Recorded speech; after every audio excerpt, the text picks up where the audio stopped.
नमस्कार, मैं हूं मृत्युंजय कुमार झा और कमोडिटी सुपरफास्ट में आपका स्वागत है। सबसे पहले आपको बताते हैं कि इस वक्त मार्केट में कहां पर कमाई के मौके हैं और आपके लिए खबरें कौन कौन सी हैं।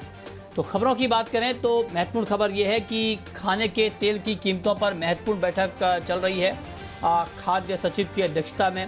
इसमें तमाम जो संबंधित पक्ष हैं उनको आज इस बैठक में बुलाया गया है। इंडस्ट्री के लोग शामिल हैं।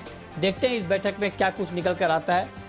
हम आपको आगे का अपडेट बताएंगे, लेकिन खबर ये है कि इंपोर्टेड ऑयल पर सेस में कटौती पर चर्चा हो सकती है और साथ ही मिलर्स, स्टॉकिस्ट, ट्रेडर्स के लिए स्टॉक लिमिट के नियम भी तय हो सकते हैं। इस बात की संभावना जताई जा रही है।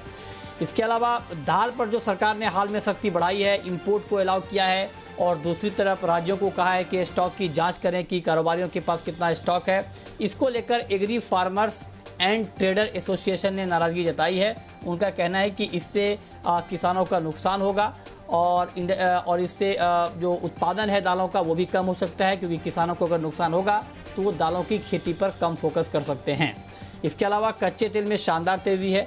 ब्रेंट का भाव $68 के करीब है, 2% तक की मजबूती।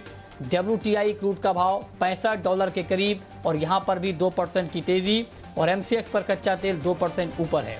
इसके अलावा बुलियन मार्केट को देखें तो सोने और चांदी की शुरुआती तेजी बनी हुई है, बरकरार है। 48,500 के ऊपर है MCX पर गोल्ड और चांदी का भाव 71,500 रुपए के करीब है। चांदी में करीब 500 रुपए की मजबूती दिख रही है। इसके अलावा मेटल की बात करें तो बेस मेटल की कीमतों पर दबाव है।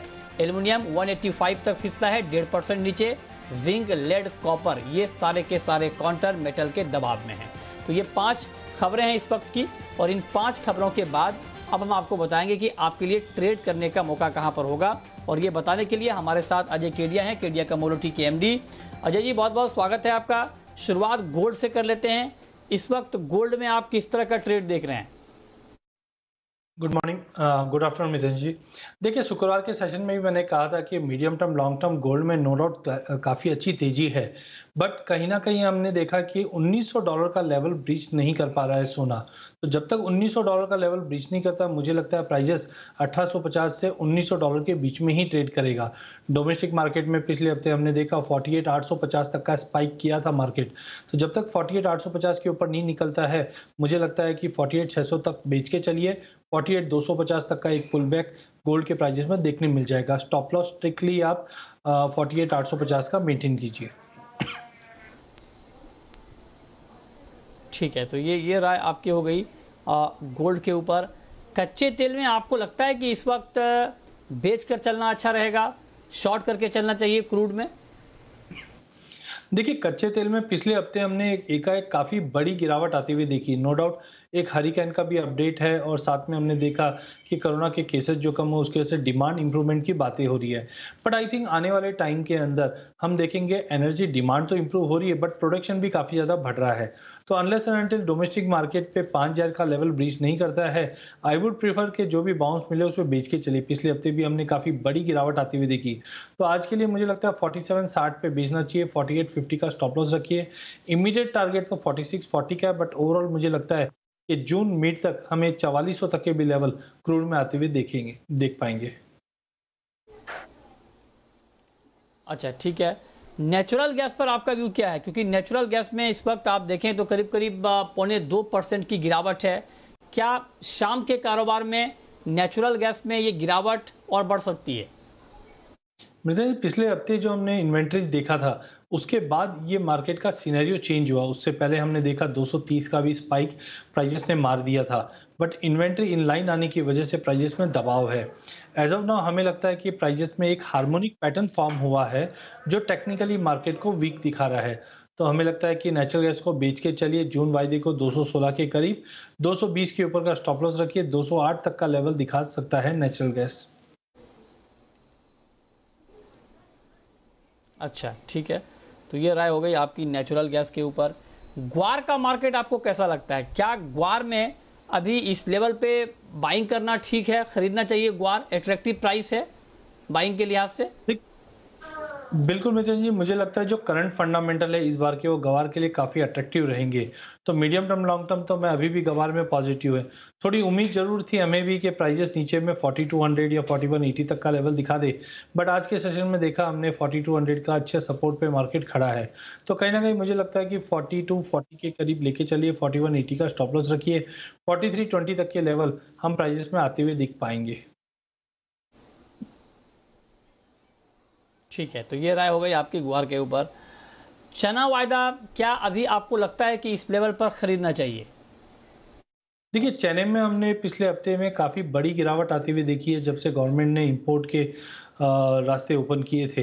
बट कहीं न कहीं हमें लगता है कि डिमांड जैसे-जैसे लॉकडाउन कम होगा और कंजम्पशन बढ़ेंगे, पाइपलाइन काफ़ी खाली है, तो मैं बड़ा फॉल नहीं देख रहा हूँ। हाँ, आज थोड़ा-सा दबाव ज़रूर है, सुबह से एक सुस्त रेंज में है। अगर 5160, 5180 तक भी मिले, तो लेके चलिए। इमीडिएट हर्डल जो रहेगा 5280, 5300 का है, बट ओवरऑल मुझे लगता है कि 5150 से 5200 के बीच में चना काफ़ी अच्छा है, यहाँ पे कंसोलिडेट करेगा काफ़ी टाइम तक, तो यहाँ पे हमें बाइंग करके चलना चाहिए। ठीक है, तो ये 5 कॉल जहां पर आपके लिए ट्रेड का मौका होगा। लेकिन अब शुरू करते हैं सवाल और जवाब। पहला सवाल है बलवीर सिंह का, अमृतसर से हमारे साथ इस वक्त जुड़ रहे हैं। बताइए सिंह साहब, पूछिए। सर जिंक में क्या करें आज? जिंक में, ओके। जिंक में क्या करना चाहिए अजय जी? गिरावट है करीब 1% की। क्या अभी शॉर्ट करके चला जाए? ये गिरावट आपको बढ़ती हुई दिख रही है? देखिए, शुक्रवार के सेशन में हमने देखा था कि पूरे बेस मेटल में जिंक काफ़ी स्ट्रेंथ दिखा रहा था, बट टेक्निकली मार्केट होल्ड नहीं कर पाया और आज गैप डाउन ओपनिंग हुआ है। टाइमिंग मुझे लगता है करंट लेवल पे अवॉइड कीजिए शॉर्ट करना। प्राइजेस कहीं न कहीं 227, 228 पे अपना नया बेस क्रिएट होता हुआ दिखेगा। तो बेटर है एक बार बेस मेटल के अंदर कोई भी नई पोजीशन लेने से बचे। मुझे लगता है कि अगले 2-3 सेशन के अंदर मार्केट बेस लेता हुआ दिखाई देगा। बाकी टेक्निकल के हिसाब से अगर हम देखें तो 230 का लेवल ब्रीच करता है, तो हम फिर से तेजी में या बुल जोन में आ जाएँगे। तो टाइमिंग जिंक में मुझे लगता है वेट करना चाहिए फ्रेश पोजीशन के लिए। ओके, अगला सवाल है कैलाश चंद्र मोदी का, तदलपुर से हैं हमारे साथ। पूछिए कैलाश जी। नमस्कार सर। सर कॉपर 842 से लगभग 100 रुपए नमस्कार, से ज्यादा पूछिए। टूट गया है, तो अब ये 680 या 700 दिखाएगा क्या? डाउन चालू रहेगा? ओके, ओके, आप ये जानना चाह रहे हैं कि क्या कॉपर में गिरावट अभी बढ़ सकती है क्या? क्या सुझाव देंगे आप अजय जी? क्या आपको लगता है कि कॉपर में अभी और गिरावट बढ़ेगी? देखिए, मुझे लगता है कि जो पिछले 1 हफ्ते में हमने करीबन 60-65 पॉइंट की जो गिरावट देखी, उससे एक मनोबल टूटा ज़रूर है। बट आप एक चीज़ समझिए कि जो ग्लोबल मार्केट में रिकवरी का पाथ है या लिक्विडिटी जो पंपिंग की जा रही है, वो कहीं न कहीं पूरे बेस मेटल को सपोर्ट करेगी।